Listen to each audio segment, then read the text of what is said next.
Quetta Gladiators के owner Nadeem Umar वो ये कहते हैं कि यार ये जो पीएसएल था ना 2026 का, इससे पहले आपको पता है सबको ऑक्शन हुई। कहते हैं हमारे लिए नया था ये, हमें ऑक्शन नाम की किसी चीज़ का इससे पहले मतलब आइडिया तो था लेकिन खुद हाथ नहीं डाला हुआ था। लोगों से ही सुना था कि पानी डूंगा है, पानी गहरा है, लेकिन कितना गहरा है वो जब हम उसमें उतरे तो हमें पता लगा। तो ही साइड कि वो ना फर्स्ट टाइम था तो हम थोड़ा सा ना कैरिड अवे हो गए, मतलब कैरिड अवे का कि वो भावनाओं में हम आगे पीछे निकल गए। हमने कुछ प्लेयर्स के ऊपर कुछ ज़रूरत से ज़्यादा ही पैसे स्पेंड कर दिए। एक प्लेयर को हमने बहुत ही पैसे दे दिए, उतने उसके बनते नहीं थे, मुंह बहुत खुले थे जब उस प्लेयर को उतने पैसे मिले। लेकिन नदीम उमर साहब कहते हैं कि हमें उस टाइम लगा कि शायद ये कुछ कर लेगा, लेकिन अब हमें अंदाज़ा होता है कि हमने उसको पैसे बहुत दे दिए थे, वो इतने पैसे डिज़र्व नहीं करता था, उसने नहीं परफॉर्म किया। और उस प्लेयर का नाम है ख्वाजा नाफे, जो कि उन्होंने खुद ही बताया। सर 6.5 करोड़ दिया था इन्होंने ख्वाजा नाफे को।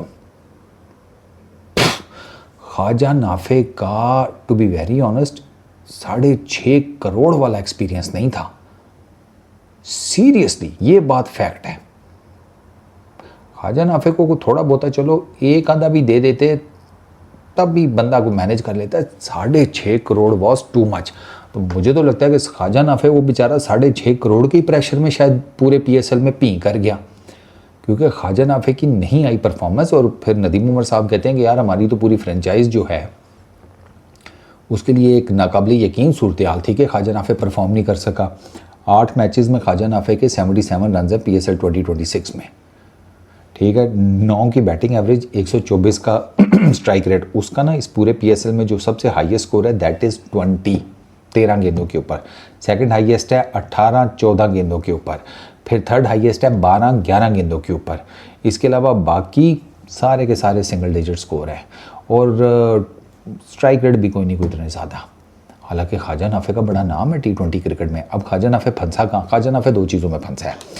एक तो पिचेस, ठीक है, स्लगिश विकेटों के ऊपर वो फंसा, क्योंकि स्लगिश विकेटों के ऊपर वो इस वजह से फंसा कि उसकी बैटिंग टेक्निक क्लियर नहीं है। वो इस पीएसएल में तो बहुत ही ज़्यादा आपको क्लियर कट पता चल गया, क्योंकि पहले ना ये पीछे पीछे खेलता था, किसी ने इतना खास देखा नहीं हुआ था, तो आइडिया नहीं था। इवन कि जो उसने पाकिस्तान के लिए 2 मैचेस इंटरनेशनल खेले थे उसमें भी इतना आइडिया नहीं हुआ। ये तो पीएसएल में फिर वो लॉन्गर रन सबके सामने खेला, लोगों ने देखा होगा। वो तेरी खैर चौधरी, तू तो दूसरा, मतलब तू रिजवान भाई का छोटा भाई है। ख्वाजा नाफे का भी लेग साइड पे मारने का होता है हर वक्त। अब हर गेंद लेग साइड पे तो नहीं लगती ना, ऑफ साइड की गेंद को क्या करेंगे? वही रिजवान भाई वाला मसला है इसका, कि ये भी लेग साइड ज़्यादा डोमिनेंट है, और ज़्यादा डोमिनेंट होने की वजह से इसका होता है कि मैं हर गेंद को लेग साइड के ऊपर ही मारूं। अब ये पीएसएल का हो गया। नेशनल T20 ये खेला, उसमें 2 मैचेस में इसके 49 रन हैं, उसमें भी एक मैच में 48 रन हैं 20 बॉल्स के ऊपर, एक मैच में 1 रन है। अच्छा, हम इसको वर्ल्ड T20 में लेकर गए, वहाँ इसने 2 इनिंग्स खेली, सिर्फ 7 रन बनाए। नामीबिया के अगेंस्ट भी नहीं चला और श्रीलंका वाले मैच में भी नहीं चला ख्वाजा नाफे, ठीक है, वहाँ पर ये फेलियर रहा। अच्छा, ऑस्ट्रेलिया में, ऑस्ट्रेलिया के अगेंस्ट ये खेला, वहाँ पर इसने जनाब ऑस्ट्रेलिया के अगेंस्ट जो T20 इसने खेला ना, उसमें इसने एक मैच खेला था सिर्फ, और 12 गेंदों के ऊपर इसने 21 रन बनाए थे, वो इसका बेहतर था। उससे पहले श्रीलंका में इसने बड़ी ज़बरदस्त इनिंग खेली थी, 15 गेंदों के ऊपर 26 की। That was not a bad inning, ठीक है।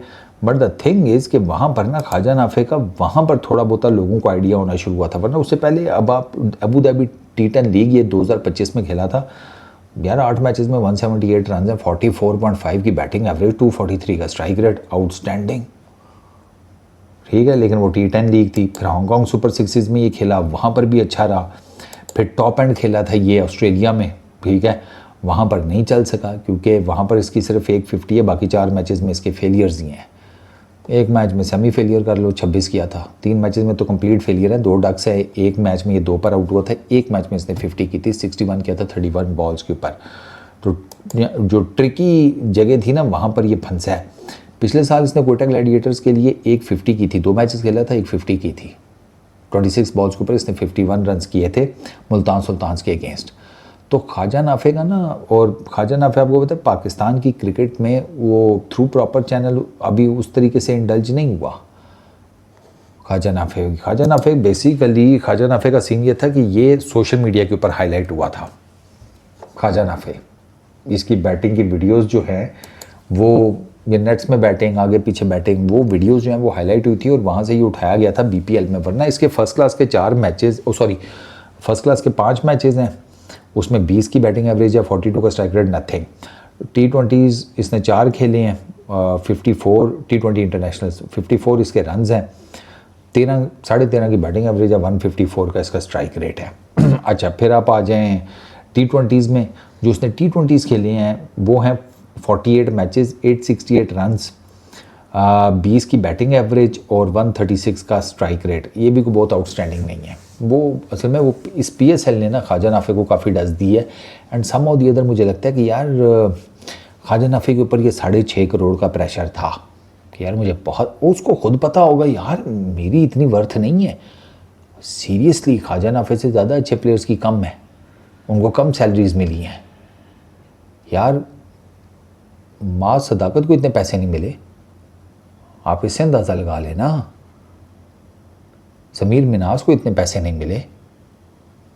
उसके अलावा साहिबजादा फरहान को भी आई थिंक सो इतने पैसे नहीं मिले। इसको अन्नेवा पैसे मिले हैं।